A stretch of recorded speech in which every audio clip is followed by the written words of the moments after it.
Welcome, everybody, to It Tastes Different Gaming News. What's on the news today? EA and things to get pissed about. EA is a, prominent offender of Season Pass games. And Star Wars Outlaws is going to have a Season Pass. In an article by The Gamer, Star Wars Outlaws has no business charging over $100 for Ultimate and Gold editions. Star Wars looks pretty cool.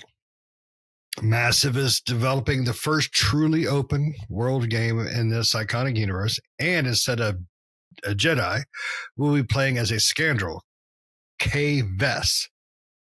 Well, that just sounds terrible. She's a fan of stealth, firearms, cool vehicles, and rising above those in the galaxy who want people to like her to stay beaten down.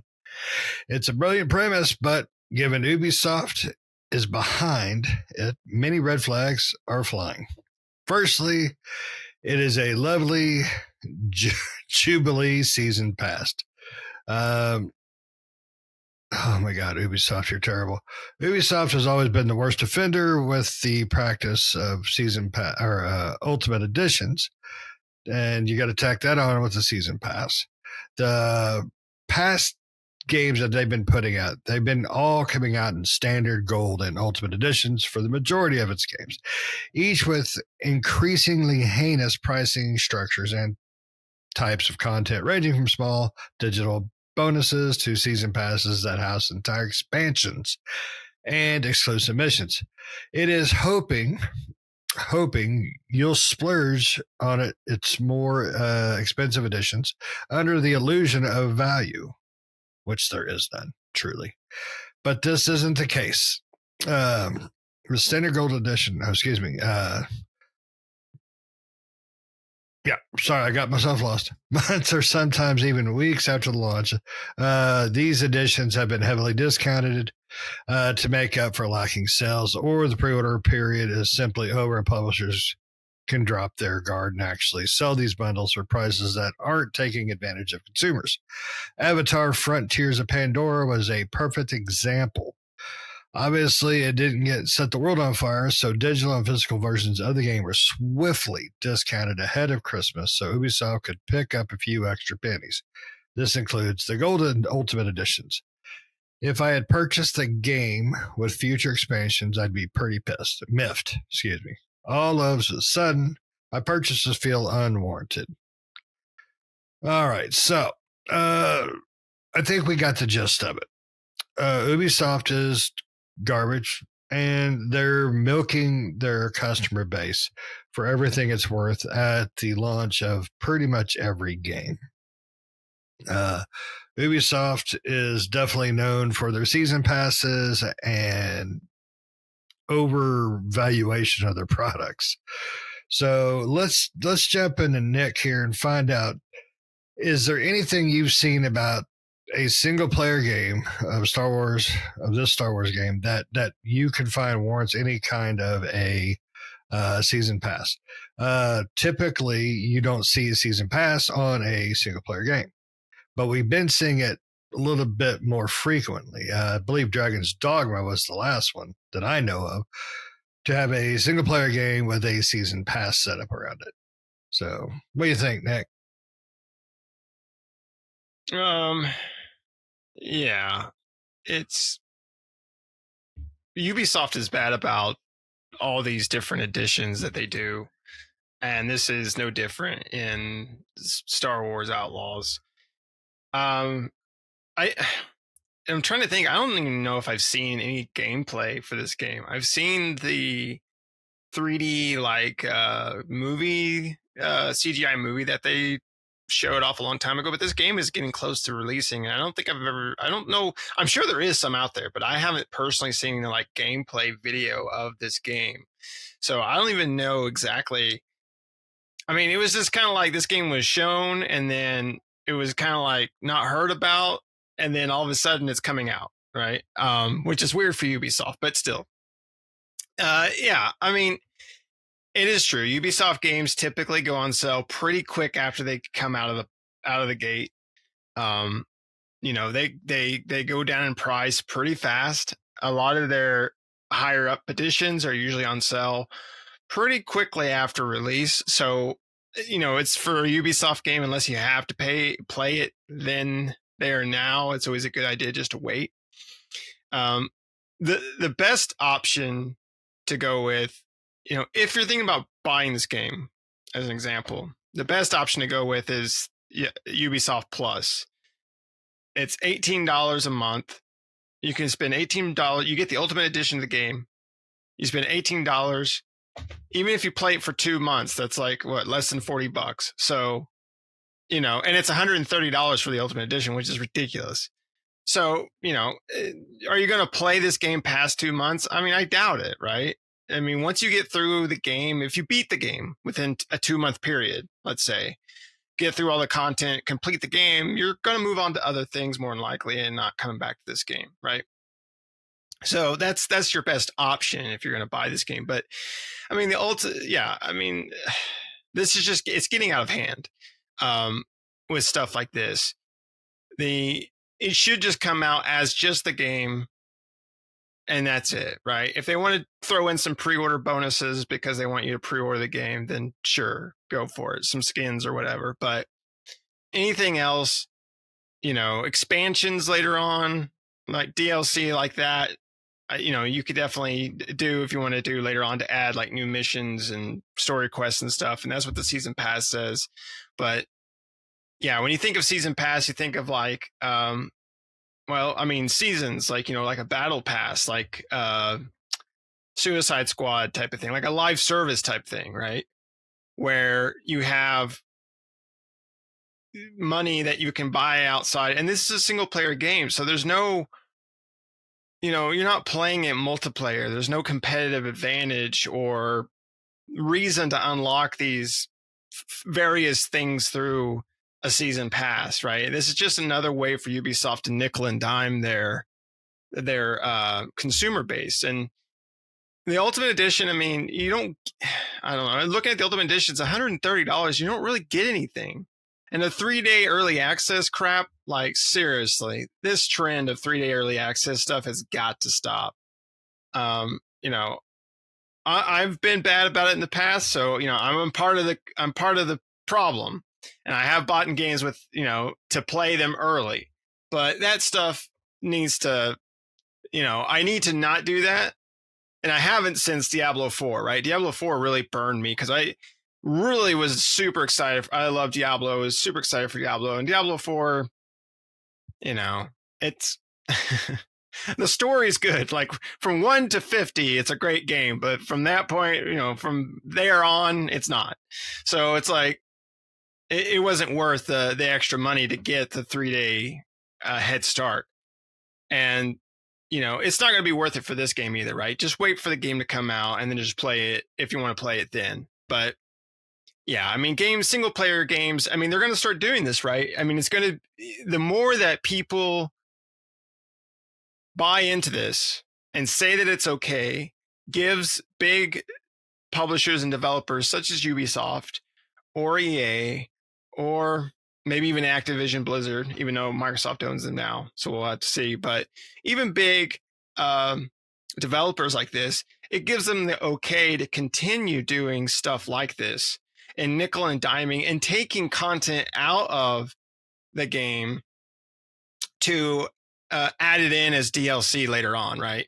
To add it in as an incentive, or to make certain, skins and various things to add them in for extra value, when really they aren't any value, right? These things were more than likely already created, and they just withheld them so they can add them into these different editions and stuff. So it ain't worth it. Ubisoft is bad about that. Ubisoft's been bad about this stuff, and it sucks because we gave them praise for Prince of Persia, which was a great game, right? And that one came out cheaper than a $70 game, and I don't know if it did have a couple of editions. Yeah, it did have a couple of editions. So it still had that, but it did have early access as well, right? For that too.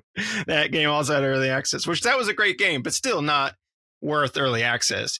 For that game and for Avatar, I just paid for Ubisoft Plus for a couple of months and played both of those games because those games came out relatively back to back. And Prince of Persia, we loved. I played that, beat it. We played Avatar. That game was okay. And then once we were pretty much done, I canceled my Ubisoft Plus account, and I only paid I played 2 games priced at like about $130 at the most or somewhere around there for less than $40. So that was a better deal for me because, at this point, I'm not, unless they add something additional to Prince of Persia later on down the line, that would be the only. I did everything in Prince of Persia, so I got every achievement. So there would be no point in me going and playing it again. But unless they add some like huge story-based DLC to it, but other than that, and Avatar, I'm not interested in. So I don't know. For this game, though, Star Wars Outlaws, I mean, it from the CGI trailer, it looks interesting. It's cool that you're playing a bounty hunter and not a Jedi, like most Star Wars games. But where I have a problem is it is Ubisoft. Now it is Motive, and Motive has done some pretty good stuff. They did that. I think they did I want to say they did Star Wars Squadrons. I want to say that was Motive. That did. Let me look here. Yeah, that was Motive. So Motive did Star Wars Squadrons, which I thought Star Wars Squadrons was a really good game. It was a cheaper game. It wasn't like, it wasn't a full price game. It was a cheaper game when it came out. I think it was like a $40 game or something like that. But I thought that game was pretty fun for what it was, right? And so, Motive has done some pretty good games. So this could turn out to be a good game, but I just don't know. I don't know a lot about I don't know a lot about this game, truthfully. Enough to know if it's worth the price. But yeah, stuff like this predatory like season pass stuff and the early and 3 days early access stuff is not it's not worth it. And this kind of, oh, I'm sorry, did I say Motive? I think it's Massive that's doing this game. Massive, not Motive. My bad. My apologies. Massive. Sorry, I got my Star Wars developers mixed up because Motive is with EA, and when I was looking at it, I was like, wait a minute, they're with EA. Why would they be doing something for Ubisoft? But who knows, right? But yeah, it's Motive or Massive Entertainment that's doing this one, and I'm trying to think of what games Massive has done. I don't know. I can't. It's very limited and also surprising that they've been dealt with this hand. So just perusing quickly through their games, Ringmaster, Bonsai, Zombie Rabbits, Drax Stacks, a lot of phone stuff. Yeah, they also did Avatar and Division 2. Did they do Avatar? I didn't see that in their list. Yeah. So, yeah, it's. So I mean, and they did Far Cry 3 as well. Assassin's Creed Revelations, Just Dance Now, and the First Division. So they did both divisions, the Avatar game, and now Outlaws. See, I didn't see any of that under their banner. You got Massive. Yeah, maybe I put one too many S's. I don't know. There you go. I sent you a link to it. But anywho. Here, Massive Entertainment. So there's a Massive and then there's a Massive Entertainment. Yes, which is a Ubisoft company, which that makes more sense than Motive. Yeah. Kind of wish it was Motive at this point, but that's EA. That's EA, so it would still be as predatory on the pricing market. But I don't know. I mean, I like the Division, but the Division 2 I thought was lacking compared to the First Division.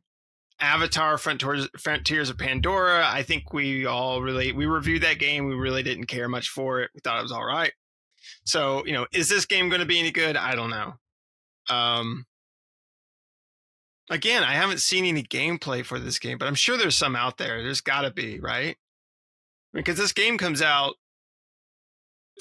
When does this game come out? It comes out I soon. think it's in August. August 30th. Oh, okay. So yeah. it's got a while. I thought it was closer than that. That's not that far. I mean, we're halfway through April, so May, June, July, true. August. Yeah. So, yeah. So they got plenty of time to show off like gameplay, trailers and stuff like that. And they have gameplay screenshots, but yeah, they do have that. And the game looks really nice. Well, for screenshots. So. For screenshots, yes. No, I think looking at what they've done game-wise, the Division was a blast, the first one. The second one was basically the first one, but with more predatory spending on it. So they have I think they have talent.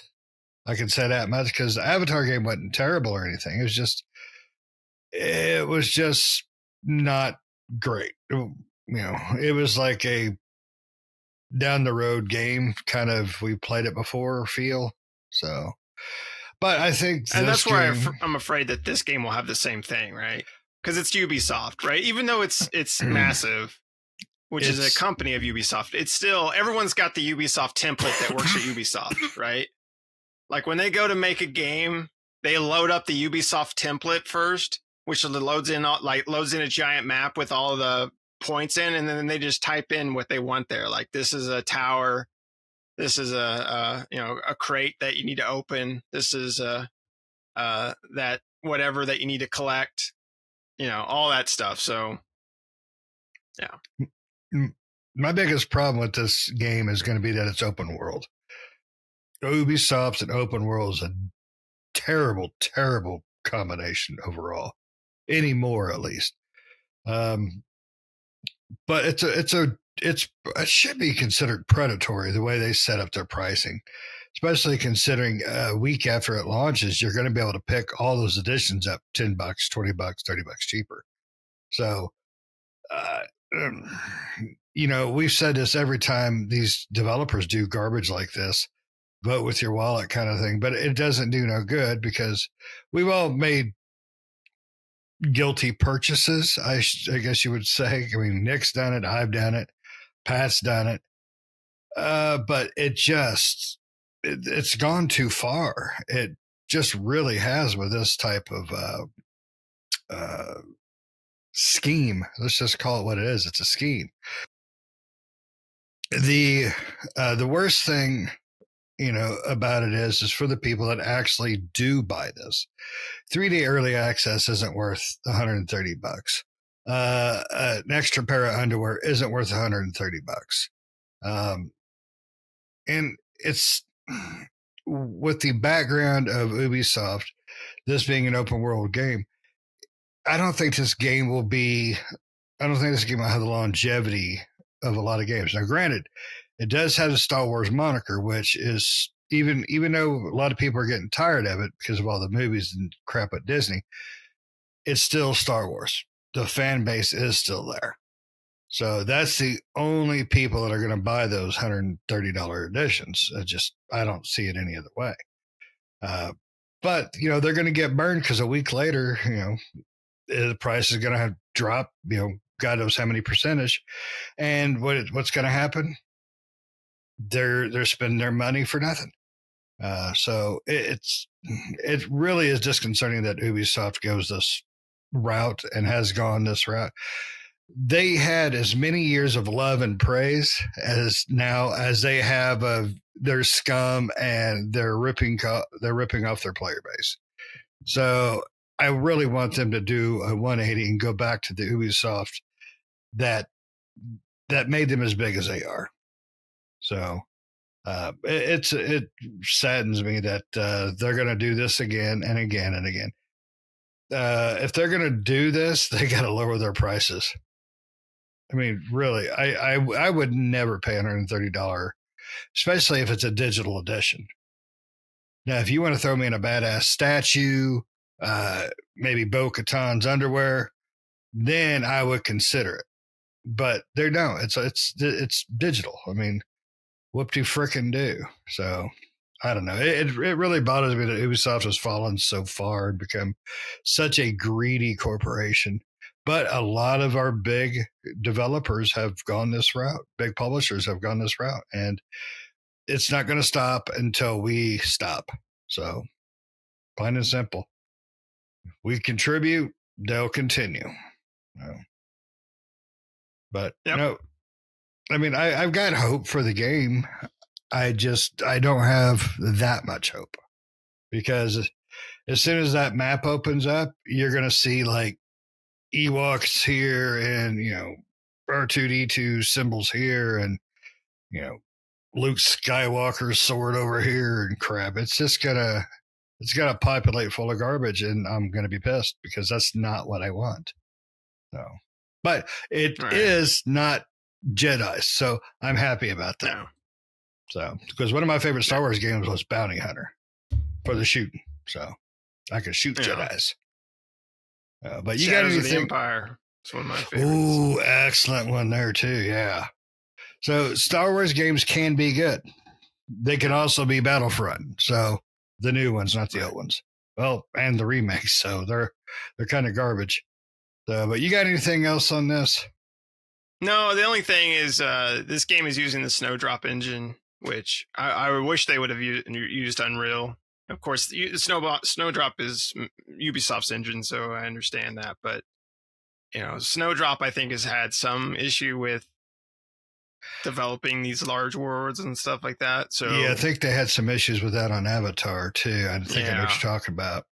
So it would have been better if it was Unreal, I think. But whatever. It's Ubisoft's own engine. Of course, they're not going to license out a separate engine to make it. So it is what it is. Well, I guess we'll find out in August. Ubisoft, if you're watching, stop it. Just stop being greedy jackknobs. Oh. All right. Well, made it to the end of the episode. Congratulations. You get the collector's edition of us for free. We come with hopes and dreams, and we're broke, so you don't get no money. Just these beautiful faces. So, but what do you think? Do you think Ubisoft or any developer should be doing these collectors and ultimate editions that really are not providing, in my opinion, value for those cost? Let us know what you think. Let us know if you think we're wrong too. I don't care. So let us know, but don't forget to hit those buttons, like, share, subscribe, notifications, all those good things, because we love it and you need us to tell you more about it next time. See ya.